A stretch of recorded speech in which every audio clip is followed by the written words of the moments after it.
जो प्रसंग कल चल रहा था, गजग्राह प्रसंग, वही आगे बढ़ रहा है। प्रसंग स्पष्ट है, बहुत पुरानी बात है, लाखों वर्ष हो गए तब की घटना है। लाखों वर्ष पुरानी घटना है। इसका अर्थ ये हुआ कि ये संसार न जाने कब से चला आ रहा है। आज हमारे पास जो इस देश और दुनिया का इतिहास उपलब्ध है वो लगभग 5000 वर्ष पुराना है। और ये घटना लाखों बरस पुरानी है। भाव ये हुआ कि लाखों बरस पहले भी दुनिया थी, करोड़ों बरस पहले दुनिया थी। सारी सृष्टि, सारी संसार, सारी प्रकृति और परमात्मा सब अनादि का चर्या है। इनका न कोई आदि है न कोई अंत है, ये तो चलते हैं। तो लाखों वर्ष पुरानी एक घटना है, गजग्राह प्रसंग। गज एक हाथी था, बहुत बड़े जंगल में रहता था। जंगल बहुत बड़ा था, विशाल भव्य क्षेत्रफल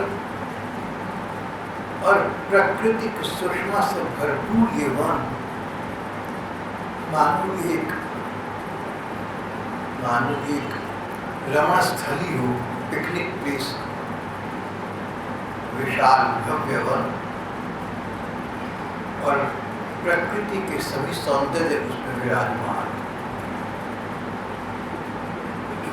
लदे पेड़, सुशीतल और सुस्निग्ध हवाएं, पक्षी गुंजार रहे हैं, घोड़े गुंजार रहे हैं, पक्षी कलरव कर रहे हैं, प्रकार प्रकार के पशु विचरण कर रहे हैं। बहुत सुंदर स्थली थी।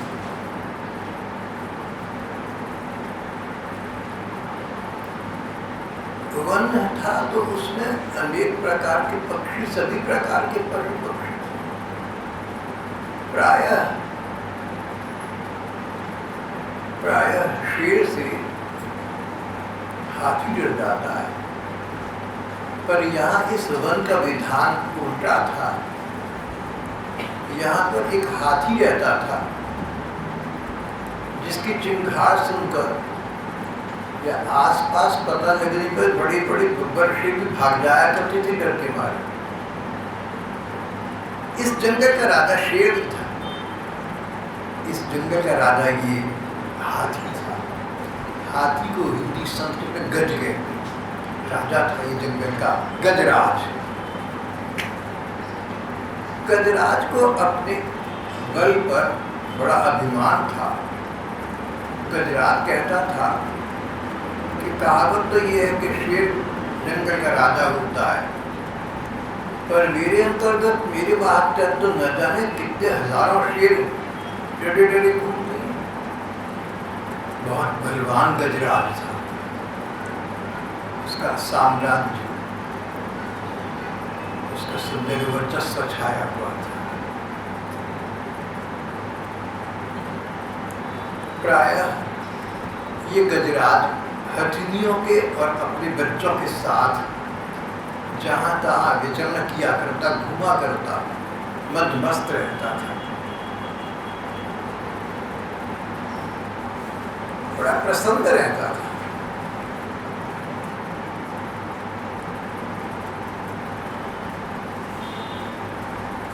अपनी सूंड से अपने बच्चों को पानी पिलाता, अपनी पत्नियों के हथिनियों के साथ कितने कितने विहार करता। बस ये कहो कि ये माया से गजराज मोहित हो रहा था, उन्मत्त हो रहा था। जब व्यक्ति अपने परिवार में मदमस्त होता है, पति पत्नी बच्चे अन्य साधन सामान सुख भोगों में आसक्त व्यक्ति को ये विचार नहीं आता, भोग ऐश्वर्य पड़े व्यक्ति को उस सुखानंद की प्रतीति में ये विचार नहीं आता कि मेरे सिर पर कदाचित मौत विराज रही, अचानक क्या पता कब क्या हो जाए। और ये गजराज तो वन का राजा था, मन तक भ्रमण करता रहता था। जितना बड़ा ये वन था, जितना बड़ा वन, जितना सुंदर ये वन, आगे उतना ही बड़ा और उतना ही सुंदर एक सरोवर था, तालाब। कहने को तो सरोवर, पर सरोवर इतना भव्य, इतना विशाल, मानो कोई महासागर। इस सरोवर में अनेक जल जंतुओं का निवास था, न जाने कितने जल जंतु इस पर रहते थे। और इसमें एक मगरमच्छ रहता था। मगरमच्छ को हिंदी शब्द में ग्राह कहते हैं।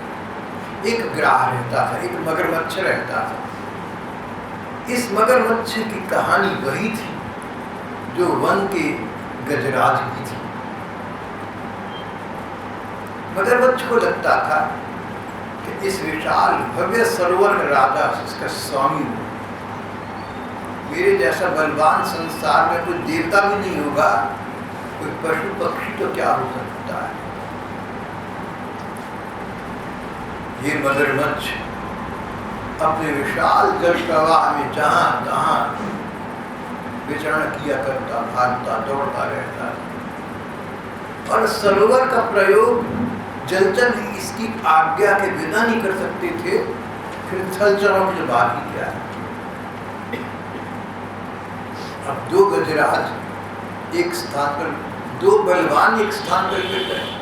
गजराज विशाल वन का स्वामी, एक छत्र अधिपति। मगरमच्छ उतने ही विशाल सरोवर का स्वामी, उसका अधिपति। दो सशक्त व्यक्ति भी जाए तो जो हुआ करता है वो यहाँ पर घट गया। एक दिन गजराज हथिनियों के और अपने बच्चों के साथ न जाने कितने प्रकार के खेल कूद करता, मस्त विचरण करता हुआ, प्यास लगी तो पानी के लिए सरोवर में गया। उसने एक पाँव दो पाँव अपने नीचे डाले, पानी पीने लगा। जल में स्तंभन हुआ, प्रवाह हुआ। मगरमच्छ ने देखा कि जंगल का एक हाथी बिना मेरी आज्ञा के पानी पी रहा है। बड़ा बुरा लगा, बड़ा क्रोध है। मैं स्वामी हूँ यहाँ का, किसी गज का साहस भी कैसे हुआ कि मेरे रहते बिना मेरे से पूछे पानी पी रहा है। मगरमच्छ को बड़ा बुरा लगा। क्रोध में भरकर उसने उस गजराज का पाँव अपने मुंह में फंसा लिया, पाँव पकड़ लिया। अब छू वाली से पूरे गजराज को पानी में खींच कर डुबो दूंगा, मर जाएगा, तब पता लगेगा तो मुझे मगरमच्छ के आज्ञा के बिना पानी का प्रयोग करना कैसा होता है।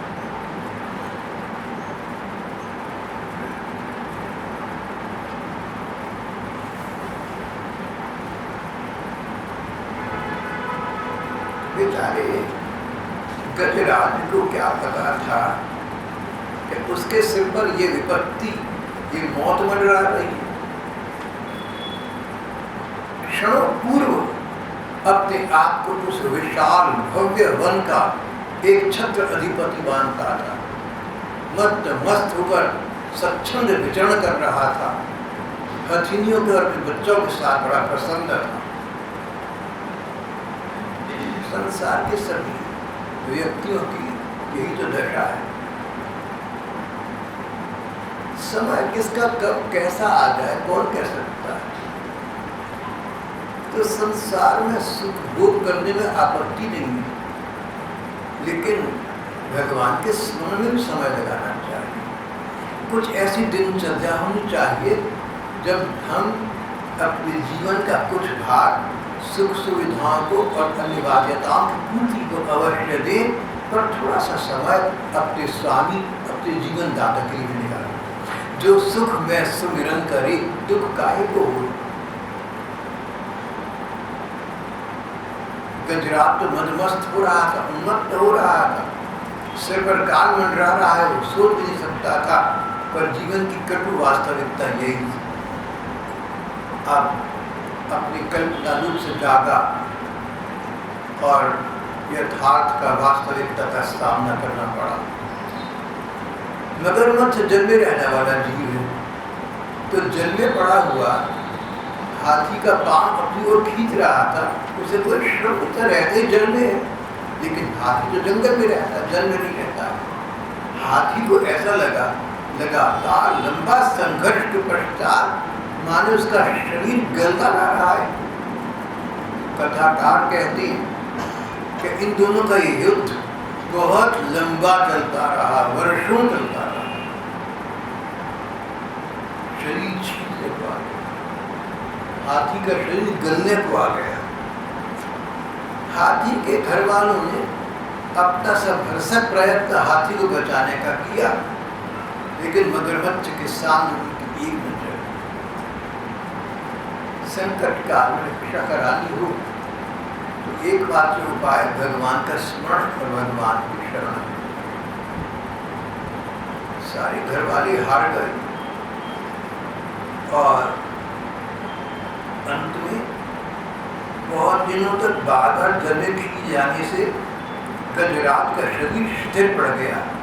अब शरीर में न बल रह गया और न मन में उत्साह रह गया। तो हमें सामाजिक विज्ञान बताता है कि मानव जीवन में उद्यम करके सफलता प्राप्त करने के लिए दो तत्वों की आवश्यकता है, कैपेसिटी एंड विल। सामर्थ्य शक्ति हो हमारी, तन धन जनसत्ता हमारे पास, और दूसरा विल मनोबल हो हमारे पास। हमारे पास इच्छा शक्ति तो हो कि हम काम करेंगे, इच्छा शक्ति हो और फिर तन धन आदि की सत्ता हो तो व्यक्ति उद्यम कर सफल हो जाता है। इस गजराज का शरीर का बल ज्यादा रहा, परिणाम स्वरूप इसके मनोबल क्षीण होता गया और अब जीवित रहने की अंतिम आशा भी इसकी समाप्त हो गई। अब होश में आ गया।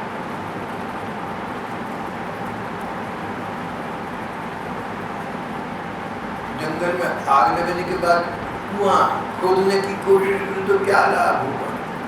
अब पछताए का होत है जब चिड़िया चुग गई खेत। पहले से ध्यान करना चाहिए, सुपर किया नहीं। सुख भोग पति पत्नी परिवार इसमें लगे हुए, हम राजा हैं, हमारा वर्चस्व है, हमारा सर्वस्व हमारे पास है, हमें किसी की क्या चिंता है, सबसे अधिक बलवान है। अहंता ममता ने अब तक भगवत स्मरण का तो अवकाश ही नहीं दिया। अब क्या, यहाँ एक आश्वासन देने वाली घटना घटी। इस हाथी को मानो के मनुष्य हो, मानो कोई देवता हो। हाथी को कोई पुरानी बात का याद आई, जैसे अंग्रेजी में कहते फ्लैशबैक, कोई पूर्व काल की मानो स्मृति विवल हो रही। पिछले जन्म में ये हाथी दक्षिण भारत की एक राजनगरी का राजा हुआ करता था। तब इसका नाम इंद्रद्युम्न था, राजा इंद्रद्युम्न। स्वभाव नहीं जाता, तब भी राजा था, अब भी राजा है। अपने स्वभाव का सुधार कभी नहीं कर दिया। स्वभाव मूर्ति वर्तती, स्वभाव से प्रदाचता है। अगर तुम्हारे स्वभाव में सुधार का क्षेत्र है तो स्वभाव सुधार का प्रयत्न अभी से कर लेना। कल क्या पता क्या, कल करे सो आज कर, आज करे सो अब। उस गजराज को पूर्व जन्म याद आ गया। मैं हिंदुस्तान की किसी रियासत का बादशाह था, मेरे से किसी महात्मा का जघन्य अपराध हो गया, किसी संत का, किसी ऋषि मुनि का अक्षम्य अपराध हो गया था। उस अपराध का दंड भुगतने के लिए मैं हाथी की ऊँट में आ गया। मैंने संत महात्माओं को प्रणाम नहीं किया, सिर नहीं झुकाया, माथा नहीं टिकाया। मैं जड़ खड़ा रहा, जड़ जैसे पत्थर चट्टान पड़ा रहता है। मैं जड़ खड़ा रहा था। ऋषि मुनियों को देखकर न तो मस्तक टिकाया, न हाथ जोड़ी, न चरणों में स्पर्श किया। उसका उस अपराध का दंड ये मिला कि सचमुच हाथी हो गया, जड़ हाथी जड़ हो गया।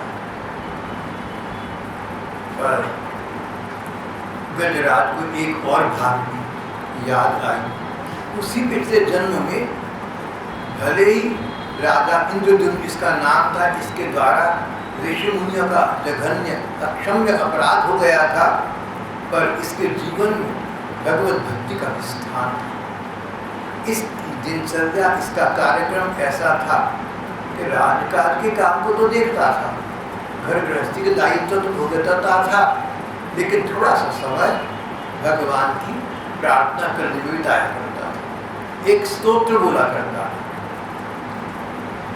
संस्कृत के कुछ श्लोक बोलकर भगवान को नमस्कार करता था। श्लोक के अंत में आता था, भगवान मैं तुम्हें प्रणाम करता हूँ, ठाकुर भगवान परमात्मा मेरे औकात क्या है, मेरी बिसात क्या है, मैं तुम्हें क्या दे सकता हूँ। मैं तो इतना ही कह सकता हूँ कि मैं तुम्हारा सेवक हूँ, तुम्हारा दास हूँ, तुम्हारा अपना हूँ, तुम्हारे हाथ का यंत्र हूँ। मैं तुम्हें प्रणाम करता हूँ, मैं मस्तक टिका। मस्तक टिकाने की बड़ी महिमा है। ऋषि मुनि हो, संत महात्मा हो, मंदिर हो, भगवान के मस्तक टिकाना। और मस्तक टिकाने का गहरा सच्चा अर्थ भी समझ लीजिए। ये केवल क्रिया मात्र नहीं है। माथा टिकाना, मस्तक दबाना केवल एक बाहरी क्रिया का नाम नहीं है। ये कोई अभिनय नहीं है, कोई एक्टिंग नहीं है। मस्तक टिकाने का अर्थ हम अपना दिमाग, अपनी विचार शक्ति संत महात्माओं से कम मानते हैं। संत महात्माओं को मस्तिष्क हमसे अधिक प्रवीण है, इनका दिमाग हमसे बड़ा है। ये सत्य वस्तु की पहचान है, ये भगवत तत्व को जानती पहचानती है। हम इनके चरण माथा टिकाते हैं। पहली बात यानी हम आपके सामने स्वतंत्र विचार लिखते, जो आपके विचार हैं, जो आपकी आज्ञा का पालन अक्षरशः करेंगे, बिना सोचे करेंगे। जहाँ श्रद्धा हो इस प्रकार का वहाँ पर विचार आना।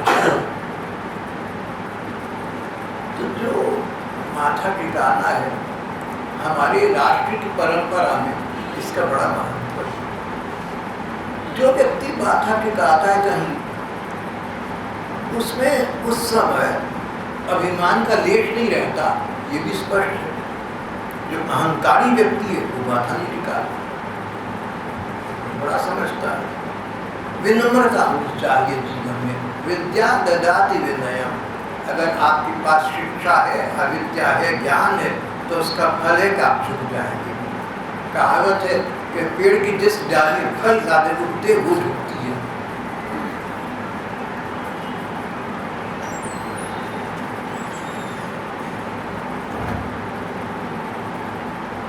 झुकता हुआ है जिसमें जान है, एक महात्मा कहते हैं।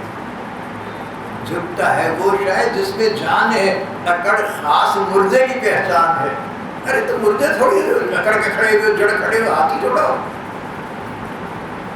जनों के सामने, भगवान के सामने माथा टेको किया, अपना मस्तिष्क, अपने विचार शक्ति उनके समर्पण कर दो, उनके प्रति अर्पित कर दो। राजा इंद्रद्युम्न, यह हाथी पहले राजा इंद्रद्युम्न था। राजा इंद्रद्युम्न राजकाज को तो देखता, गृहस्थी कार्य को भी निभाता, पर जीवन का थोड़ा सा भाग भगवान की तरफ समर्पित किया करता था। उसका फल ये हुआ कि गज योनि में चला गया, पशु बन गया, लेकिन इसको याद रहा कि भगवान का स्मरण किया करता था, भगवान का नमस्कार करता था।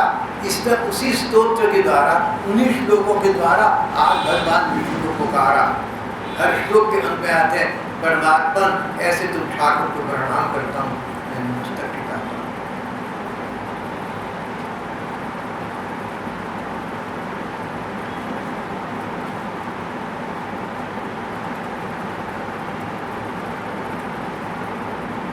तो गजराज के पूर्व संस्कार काम आ गए। इस कथा से एक बात और हमें स्पष्ट हो जाती है। एक तो ये कि पूर्व के पुनर्जन्म होता है। कई लोग कहते हैं अरे जन्म दोबारा होता है, नहीं होता है, किसने देखा है? लेकिन हमारे पुराणों में इस प्रकार की अनेक कथाएं हैं जहाँ किसी व्यक्ति को अचानक कोई सुख या दुख मिला, फिर आगे बताया कि ये सुख या दुख उसके पिछले जन्म के किसी कर्म का परिणाम था। पहली बात तो ये पुनर्जन्म होता है, पिछले जन्मों का फल हमें मिलता है। पुनर्जन्म की स्थापना हो गई, दूसरे के कर्मों का फल मिलता है। पुनर्जन्म होता है। राजा इंद्रद्युम्न थे, कहा तो हिंदुस्तान जैसे मुल्क की बहुत बड़ी रियासत के बादशाह थे, और कहा पशु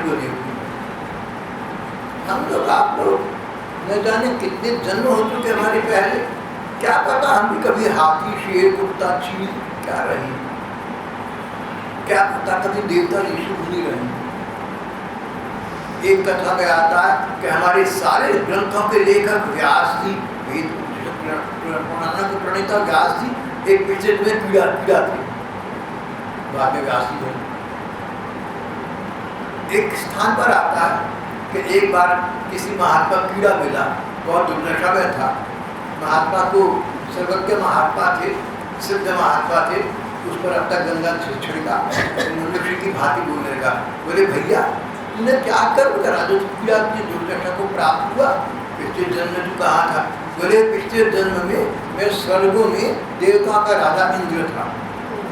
अब ये कीड़ा बना हुआ, ये सामने नाली में पड़ा हुआ, जैसे तैसे आ गया। किसी का नहीं पता कौन किस अपराध के या किसी कर्म के फल स्वरूप अगले किस जन्म में चला जाए। कोई कहते विद्वान लोग क्या हो सकता है कि एक व्यक्ति जो आज यहाँ बैठा है, पिछले जन्म में चंद्रमा में रहा हो, चंद्रमा पर ये कोई पेड़ रहा हो, या पत्थर की चट्टान रहा हो, चट्टान और पत्थरों में कहीं ना कहीं जीवन शक्ति। चलो ये तो बातें अलग हो जाए। पहली बात तो ये कि पुनर्जन्म होता है। दूसरी बात, कर्मों का फल मिलता है। हाथी का पुनर्जन्म हुआ था, पिछले जन्म में ये राजा था, कर्म का फल मिला। पहला कर्म तो ये कि इस संत महात्माओं के सामने हेकड़ी की जड़ टकरा रहा, अब हाथी बन गया, कर्म का फल मिला। अच्छा कर्म ये भगवान का नियमित स्तोत्र पाठ भी करता था, उस सत्कर्म का फल ये इसको याद रहा और इसने उस स्तोत्र द्वारा मन ही मन भगवान को पुकारा। इसका तीसरा अर्थ ये हुआ कि हम भी जो सर्वोत्तम कर्म है, जो पंचम पुरुषार्थ है, हमें करना चाहिए। यानी हमारी दिनचर्या में भगवान के स्मरण करने का कोई ना कोई निश्चित समय होना चाहिए, चाहे वो 10 मिनट हो। प्रभु चैतन्य देव कहते थे कि तुम कुछ न करो, एक माला महामंत्र की रोज कर दिया करो। हरे राम राम राम हरे हरे, हरे कृष्ण कृष्ण कृष्ण हरे हरे। बस इसको महामंत्र कहते हैं। उपनिषदों में लिखा है कि कलयुग में सबसे आसान साधन इस महामंत्र का जप करना है।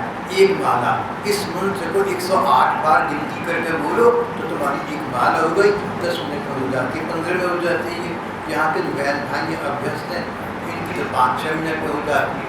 और मेरे जैसा 1-2 साल अगर कभी करी, खैर मैं तो करता ही नहीं, लेकिन जब भी करी तो मेरे 11-12 मिनट आधी माला हुई, फिर नींद आके सो गया। अभ्यास की बात।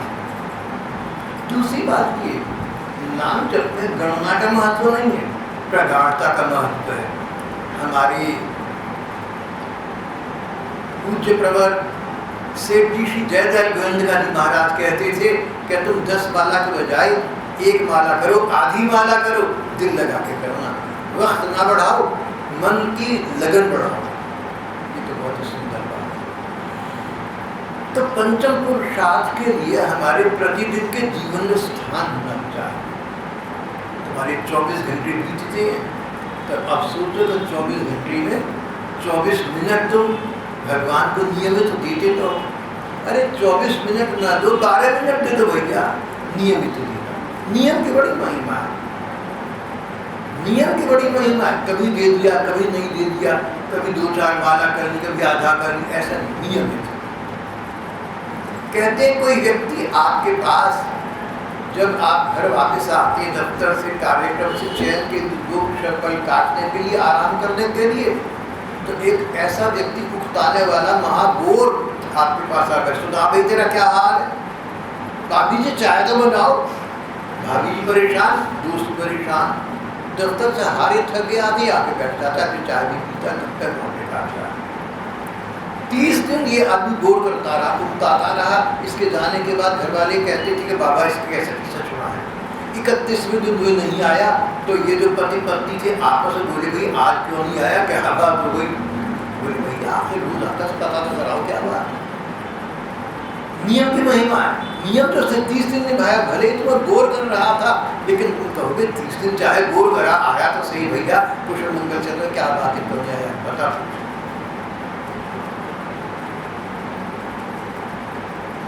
एक भील था,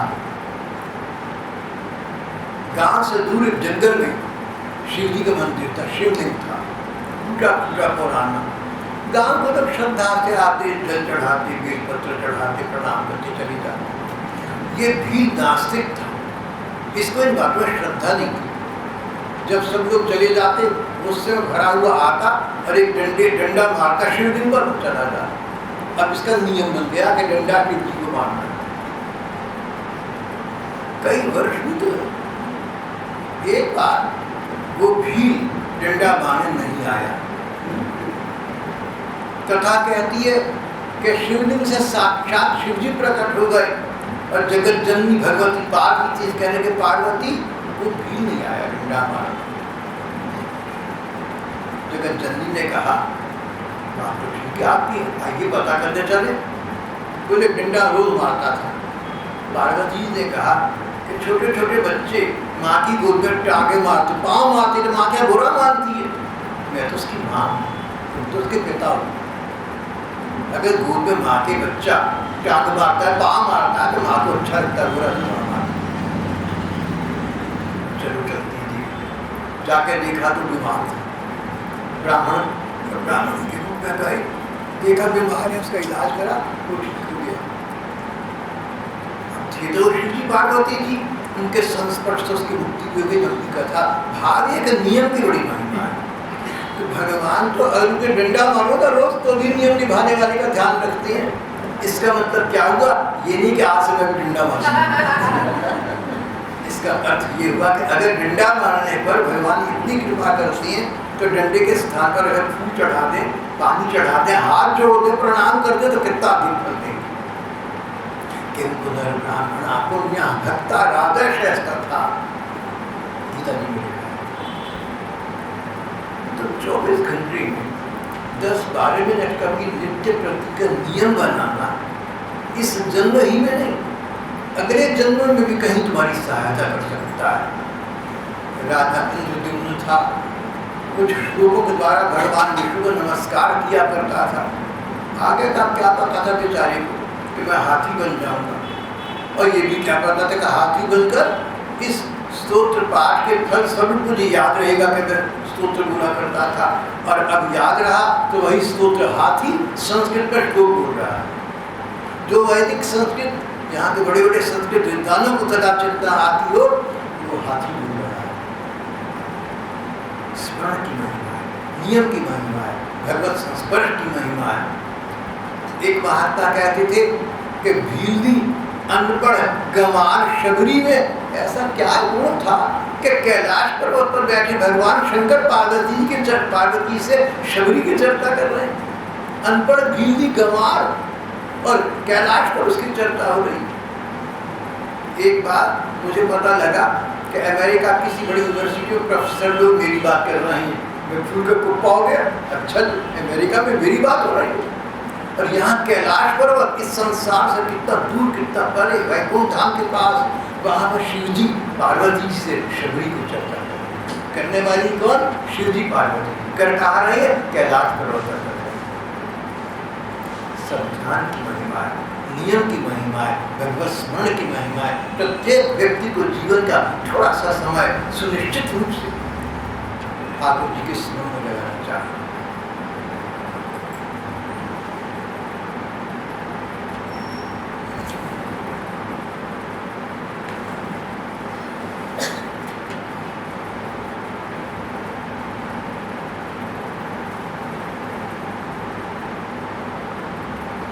भगवान के अनन्य प्रेमी जन भगवान की इच्छा में रहती है, उनसे किसी वस्तु यहाँ तक के मुक्ति मोक्ष की कामना नहीं करते, उन भगवान की लीलाओं का दान करते हुए आनंद के इतने सागर में जमते रहते हैं। भगवान उनकी लीलाएं ऐसी हैं कि मुक्ति मोक्ष का सुख छोड़कर लोग भगवत भक्तजन उन लीलाओं का सुखास्वादन रसास्वादन करते हैं। भगवान को नमस्कार करता हूँ। एकांतिनो यस्य न कंचनार्थं वाञ्छन्ति ये वही भगवत प्रपन्ना अत्यद्भुतं तच्चरितं सुमंगलं गायन्तां समुद्रवसना तमक्षरं ब्रह्मं परं परेशम्।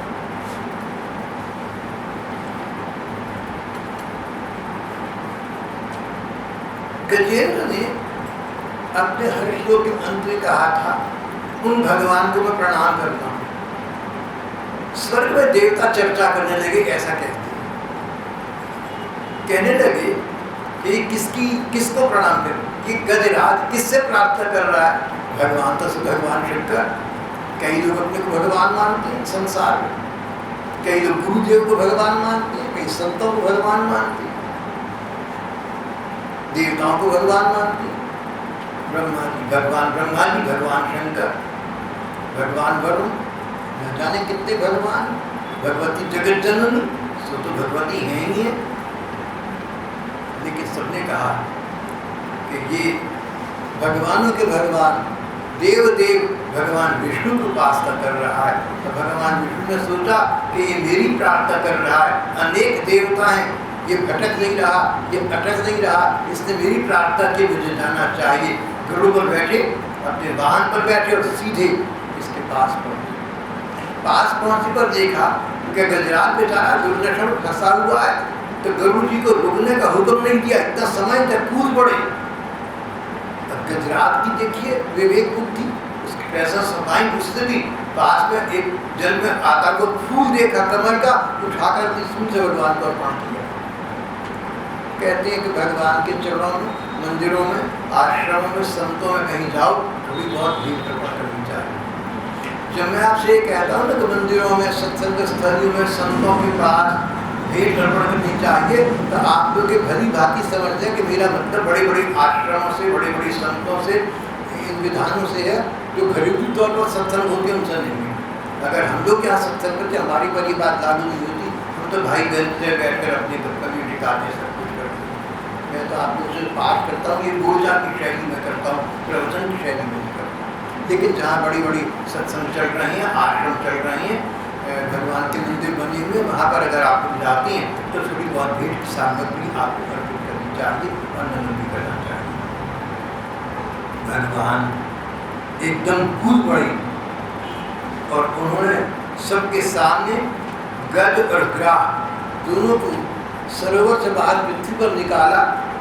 अपने सुदर्शन चक्र से ग्राह का उद्धार करके भगवान श्री हरि ने हाथी की रक्षा, हाथी को चैन की सांस मिली जब उसका पाप मगरमच्छ के मुंह से बाहर निकला। भगवान विष्णु ने देखा कि हाथी कष्ट में है और कष्ट हरण करने के लिए भगवान को पुकार रहा है। तो भगवान विष्णु जिस रूप में आए उसको हरि अवतार कहा गया है। भगवान हरि, हरि का मतलब तो कष्ट का हरण। व्यक्ति मात्र को इस कलयुग में भगवान श्री हरि का स्मरण करना चाहिए। और कई विद्वानों का कहना है कि महामंत्र को सिद्ध मंत्र कहा गया, हरे राम राम राम हरे हरे, इसीलिए कि इसमें हरि जो शब्द है उससे हरि बना, भगवान को संकट मोचन के रूप में याद करके इसमें हरि शब्द को हरे कहकर प्रयोग किया गया। तो ये पूर्ण मंत्र है। इसमें राम और कृष्ण जो भगवान के दो पूर्ण अवतार हैं, दोनों को पुकार आ गई और श्री हरि को पुकार दिया गई जो कष्टों का हरण करते हैं। कलयुग में कष्टों का हरण की आवश्यकता प्राय पड़ी रहती है। राम राम हरि हरि कृष्ण कृष्ण हरि हरि।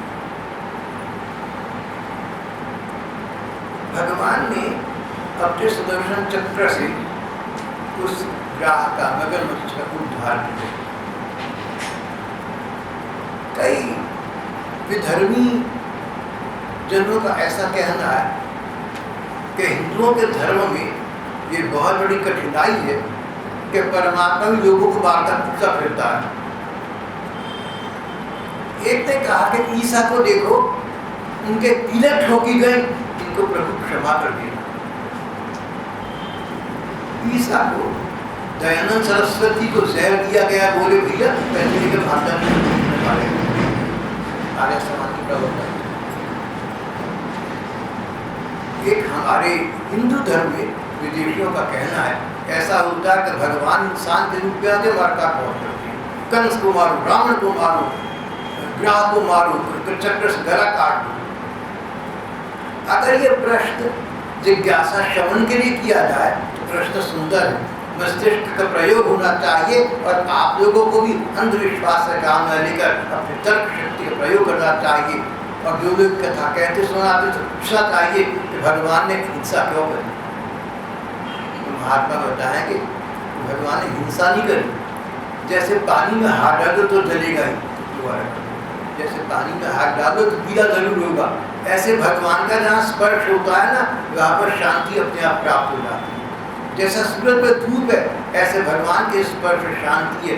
भगवान ने जिस व्यक्ति का वध किया, लोगों के देखने में वध हुआ, हत्या हो गई, लेकिन उस व्यक्ति को कोई कष्ट कोई पहुंचा नहीं और मृत्यु को तुरंत बाद उस परम गति की सदगति की प्राप्ति हो गई। सारे धर्म ग्रंथों में साथ साथ लिखा रहता है।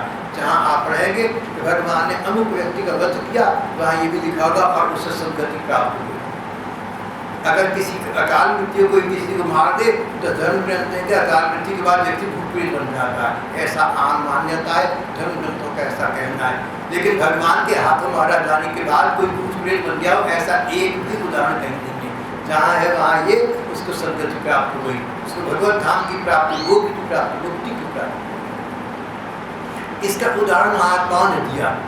कहते हैं जैसे शौर कर्मचारी होते हैं, शौर कर्मचारी, नाई, बार्बर्स, हेयर ड्रेसर्स, जैसे शौर कर्म करने वाले किसी के बाल काटते हैं या नाखून काटते हैं, तो जिसके बाल या नाखून काटते हैं उसको दुख नहीं होता।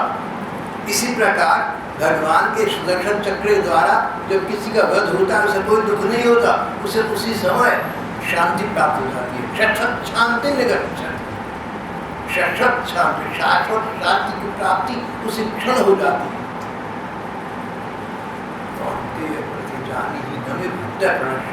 और ऐसा व्यक्ति अनंत सदगति को प्राप्त कर जाता है।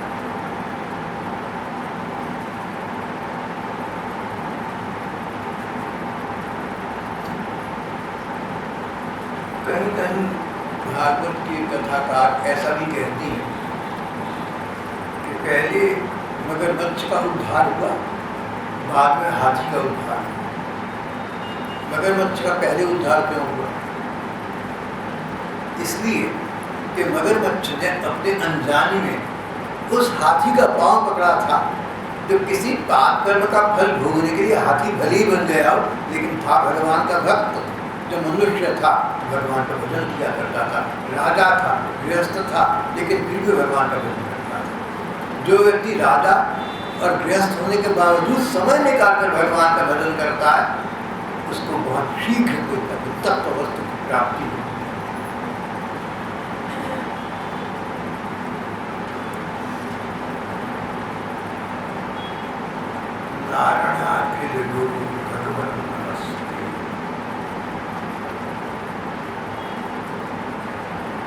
ये मगरमच्छ, इसके भी पिछले जन्म का कांड है। ये एक गंधर्व था, एक उपदेवता था, छोटे दर्जे का देवता था। इस तरह कोई अपराध कर दिया था जिसके फलस्वरूप ये मगरमच्छ बन गया था। और अब भगवान का स्पर्श पाने से मगरमच्छ की योनि से मुक्त हो गया और उसके बाद अपने गंधर्व लोक को वापस चला गया। लेकिन गजराज भगवान का भक्त रहा था, इसलिए जब उसकी मुक्ति हुई तो भगवान के साथ भगवान के धाम को चला गया। यादृशी भावना भवती सिद्धिर भवती तादृशी, जैसे तुम्हारी भावना होगी वैसा फल तुम्हें प्राप्त होता है। आज का ही प्रसंग हम यहाँ समाप्त करते हैं।